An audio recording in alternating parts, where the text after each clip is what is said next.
che ci ha colpiti molto per il modo con cui la regista racconta un'esperienza personale attraverso un film di narrazione. Che cosa ti ha spinto a raccontare questa storia in questo modo soprattutto? Plus que de faire un film, j'avais besoin de trouver une expression pour parler d'une expérience personnelle, effectivement, mais l'intention n'était pas de raconter, d'en faire une histoire autobiographique. To be here in Milan to this festival is a special value for your work. The meaning of the existence of some festivals, is to make the films known to the public, to the audience. And actually, my film was never shown in Italy, so it's a great honor to be shown here in Milan. In this festival, there are lots of films very deaf with a strong social value. But the cinema is still the good way to wake up again the conscience of the people. When I made my own film, it was not this intention, I just wanted to tell a story of, first of all, a narrative story about a young kid, who has to face a very traumatic destiny, which is abandonment. Okay, thank you very much. Thank you. No, I'm sorry. I'm not sorry. I look tired. Yeah, you are fresh. Very fresh. Ok.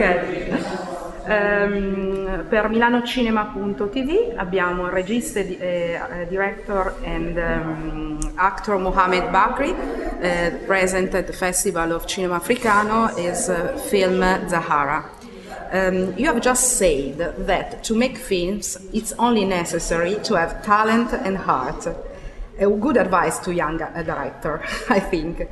But the contemporary cinema have still the power to make our hearts beat? Well, it's a very general question that I cannot answer, because the present cinema, it depends between very low budget to like €1 million budget. So it depends on the character of the director, on the story he wants to tell, on his belief in what he's doing, and if it's not commercial. If it's not commercial, I believe you can make a good cinema which making your heart coming without money. For sure the money can help you to have the opportunity to make more take and one more take and one more take. When you don't have that money, you cannot do it. For example, when we made Private, Saverio Costando, there was no money. Even it was very, very, very poor. But you felt that the people, all of them were young people. I was the oldest one. They work like crazy with no money, and you saw the results. So I believe that money is not everything. Not only on bread, like Brecht said, not only on bread man can live. And, you have worked as an actor in Italy. You have said about Saverio Costanzo in Private and Taviani Brothers or Masseria of the Allodole. Yeah. How was this experience in our country? With Saverio, it was a love story.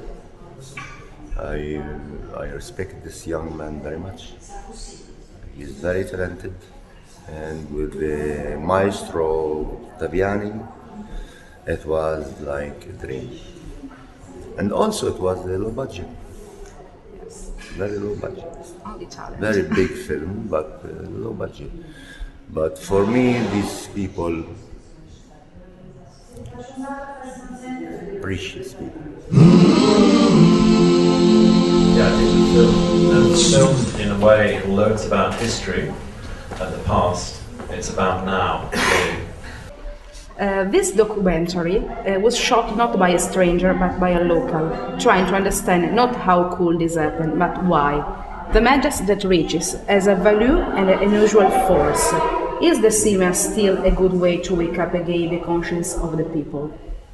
Yeah, Okay. because I think that what's important to understand in this film is that it is Sambath. It's the first time that a Cambodian has decided to find this kind of thing out. It's always been done by foreigners before and people from outside. But this is the first time that somebody from Cambodia, somebody who also lost his family in the regime, so he is a victim, who is able to do this work. I know that I am a Cambodian, so I think that a Cambodian talking to Cambodian is more understanding, and like the foreigner is speaking English, so the style is different to the Cambodian people, especially the former Khmer caterer. That when they saw the foreigner, journalists or cameraman from Western or something, they always doesn't want to talk, or they said something a lie or something like that. I think it's good for all Cambodian people